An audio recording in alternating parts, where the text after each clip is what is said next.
So what we are looking at today is just some basics with congruent triangles. So first off, what congruent triangles are they are triangles with the same size and also the same shape. Okay. One of the biggest things that we're going to pull away from this particular lesson is that means that all corresponding parts are the same. Corresponding parts would be both the angles that make up that triangle and also the sides that make up that triangle. So here's the thing. What we're going to look at today to start is something called congruency statements. Okay. One of the things to note about the congruency statements is that order 100% matters. Okay, you can name the first triangle however you would like, but once we have angle A, so we have angle A listed first, A is marked with one arc, so is D. Those two pieces match up. B is marked with two arcs, E is marked with two arcs. Those two pieces match up. And then the same thing with C and F, those are each marked with 3.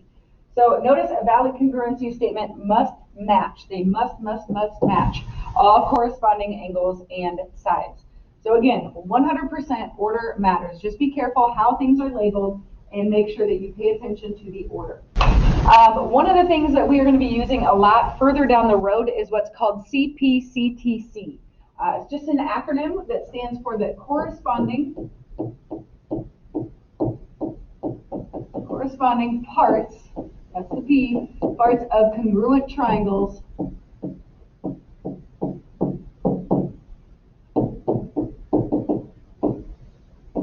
are congruent. So kind of the foundation for today is that once you know that triangles are congruent, you can pull out all of those corresponding parts. Now, I'm just going to do one of the following two, and I'm going to do it kind of slow to make sure you guys are good. So first off, since order matters, J is going to match up with P. So angle J is going to be congruent to angle P. Moving along to the second letter, K and Q. Angle K is going to be congruent to angle Q. And then the last of each, angle L, is going to be congruent to angle R. Now, in terms of your sides, again, remember sides are named with two letters.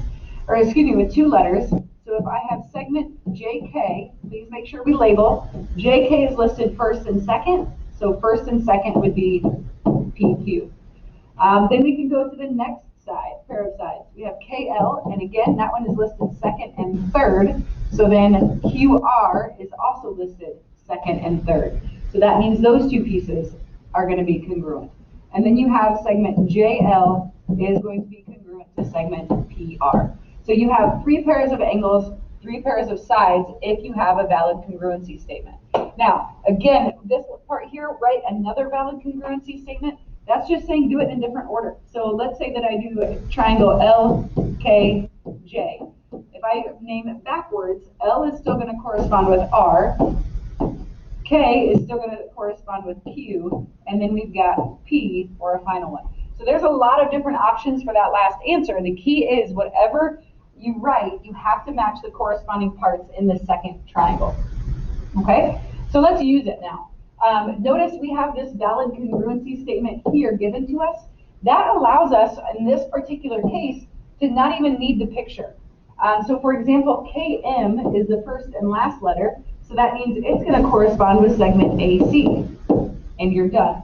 If we look at the part B is given us segment CY, so it's listed second and third here, and so therefore that's going to match up with segment MP. And again, make sure we pay attention to labels.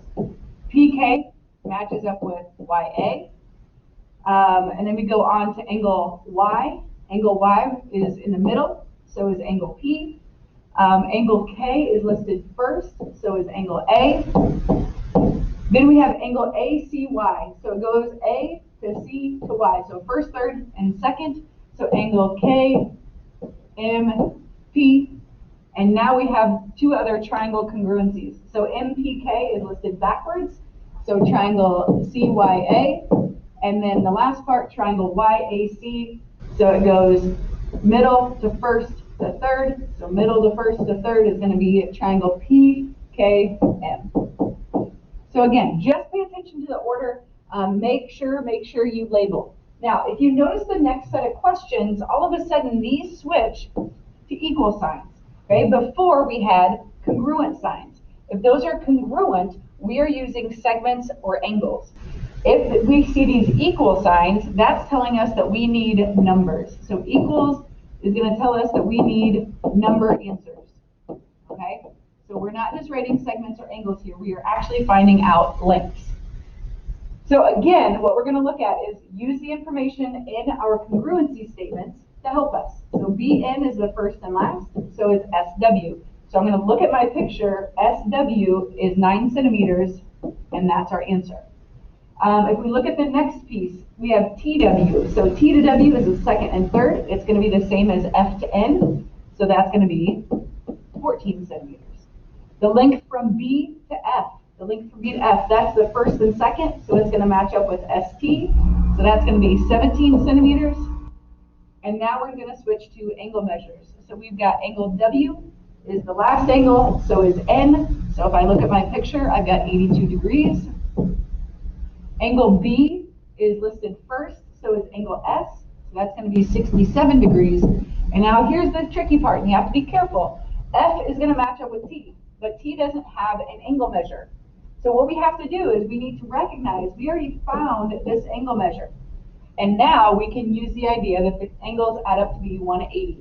So we can do our 82 plus 67, which gets us 149, and then we can do 180 minus 149, which gives us 31 degrees. So we're not forgetting the things that we've already done. So the second one here, when you're looking at these, notice these segments here mean that those pieces are congruent. So this is also 27 feet. So if we look at our segment lengths, GJ matches up with ZX. So that's going to be 18 feet. XY, these are going to be the same as the ones from this previous triangle. So those, the XY is going to be 27, as is ZY. Now, when we look at our angle measures we have to be careful of, because Y is going to be the same as H, so that's going to be 38 degrees. Now, we can't forget what else we've learned about isosceles triangles. We have learned that if these two pieces are congruent, these angles across from it will also be congruent. So the way we would find one of those is we would do 180 minus 38 to start, which gives us 142, but that's both of those angles combined. So what we would need to do is we would need to cut that in half, so divide it by 2, so each one of those angles is 71 degrees. And now we can fill in the pieces over here in our answers. H is 38, Z is going to match up with J, so it's going to be 71 degrees, and we already have J is 71. Okay, so again, both of those pieces, don't forget the things we already know about either isosceles triangles or triangles in general. Okay, here's the deal. For these questions, we're going to talk briefly about how you would set them up, but what I don't want you to do is to get so caught up in the algebra that you just forget the basics, okay? So here's what I would recommend. I'm going to circle UV. UV is listed first and second, so it's going to match up with TS, and so I'm going to circle that as well. I'm going to look at VW. VW is this 57. It's going to match up with SR, so I'm going to box this. And then the last one, we're going to pair those two together. And here's the thing. If you label them correctly based on your congruency statements, your equations are easy, because if your triangles are congruent, your segments are congruent. In other words, they're equal. So we would have the two circled pieces, so 12x minus 7 equals 53. We would have the two squared or boxed segments, so 57 equals 5y minus 33, and then you would have the two underlined, so 3z plus 14 equals 50. And then it's just a matter of solving. So when you solve this, and again, I'm going to cut out some of this work just to save us a little bit of time, because this is basic algebra here. If we do the first one, we get x value of 5. If we do the second one, we get a y value of 18. And if we do the third one, we get a z value of 12. Okay, but the key is making sure we use that congruency statement to help us get the question set up correctly. All right, so let's look at the second one here. Same concept, only dealing with angles. So P is in the same spot as C, so those two are going to match up. We've got H is in the same spot as N, so H is going to match up with N. And then you have S is going to match up with this one. Now, notice S doesn't have any labels with it, so we're going to talk about that. But to start, let's do the box segment. So we got 6x minus 29 equals 115. If we solve for that, we end up getting an x value of 24. And then for the second part, the z, the two circled parts, we have 4z minus 32 equals 36. And so when we go to solve for that, we would end up with a z value of 17. And here's the thing, a lot of people will get stuck at this point because they don't know how to find your y. Anytime you're finding variables and you feel like you're stuck, plug them back in, okay? So if I plug in my x value for that expression, so 6 times 24 minus 29, I get 115 degrees, which that is what we should get, okay? That checks. And now we can figure out angle S by adding our 115 and our 36. And when I add 115 and 36, I end up with 151. And then I would do 180 minus that 151 to get 29. And that is what the angle S equals. So now I can set that 3y minus 1 equal to 29. And when I solve, I get a y value of 10.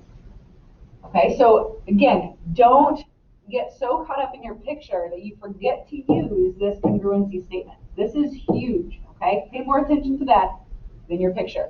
So what I'm going to do is I'm going to walk you through number 8 and then let you try out number 9 for yourselves.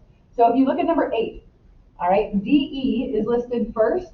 So we have DE, JK is also listed first. So we're going to go ahead and underline that as well. EF is listed second and third. So we have EF matches up with KL. Notice we don't have a KL in this information. That's fine. Don't get frustrated by that. Then we have DF is listed first and last in the name. I didn't mean to draw over that. Hold on one second. There we go. And then we've got JL is here.